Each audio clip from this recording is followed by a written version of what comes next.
Welcome back to another episode of Tropical Outlook. It's the 15th of August 2025.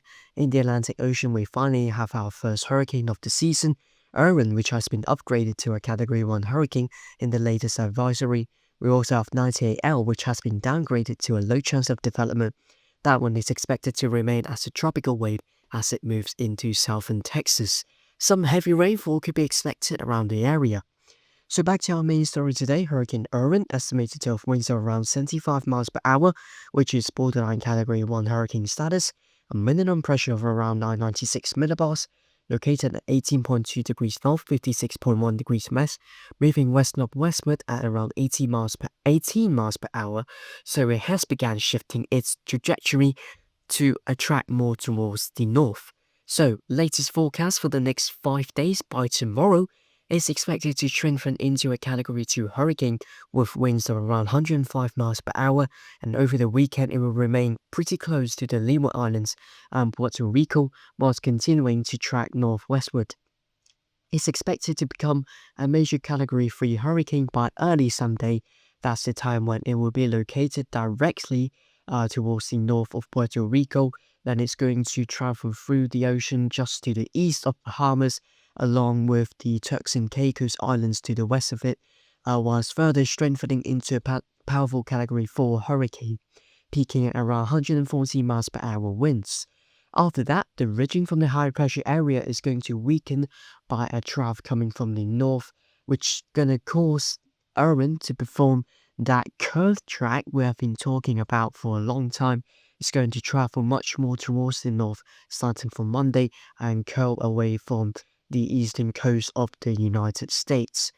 Now, we do have our first tropical storm watches issued for some areas in the Leeward Islands. That includes Anguilla, Antigua, and Barbuda, St. Kitts and Nevis.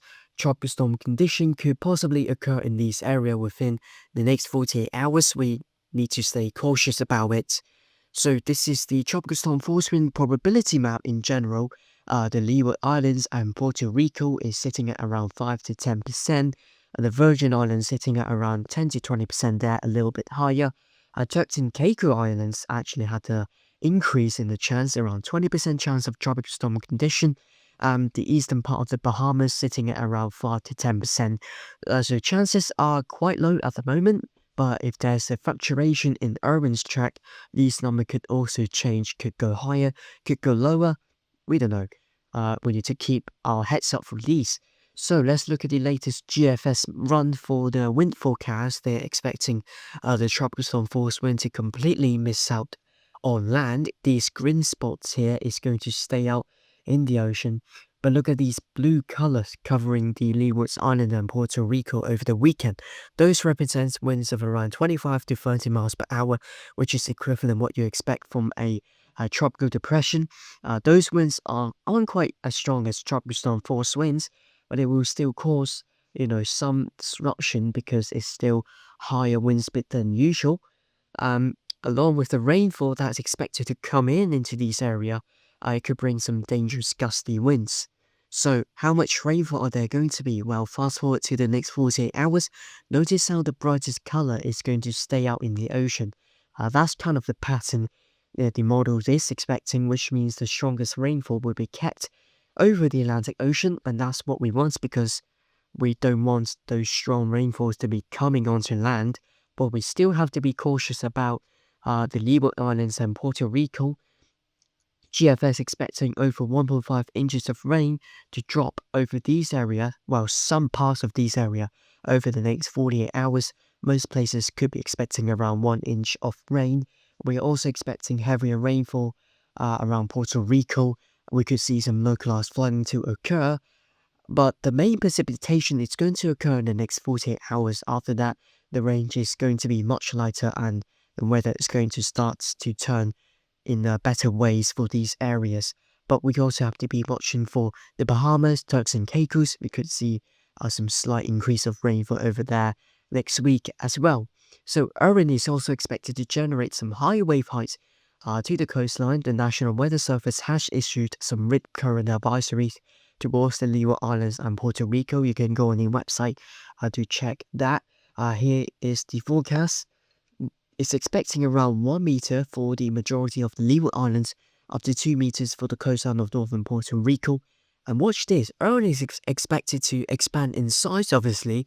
That is kind of the consensus of the prediction, which means the wave it generates is going to go much further away from the center, which is going to travel much more distance, which is going to affect more places. And look at that. On Monday, the eastern coast of Bahamas could be getting around 2 meters or even up to 3 around the Turks and Caicos. And then Erin is going to keep expanding whilst moving north as expected. And during the middle of the week, next week, the majority of the eastern coast is going to get higher wave heights, perhaps up to 2 to 3 meters. So the biggest threat Erin is going to bring to the mainland USA isn't direct impact, but it's more of the indirect impact of the wave heights that is going to generate and push towards the coastline. So if you're planning any activity on the water next week along the eastern coast, well, you might have to be more cautious about higher waves and changes of rip currents. Back to the track prediction, European ensembles here expecting Erin to track towards the northwest, of the member expecting it to stay clear of directly impacting the eastern coastline of the US, but there's still quite a big divergence of how early Erin will turn and how big the turn is going to be.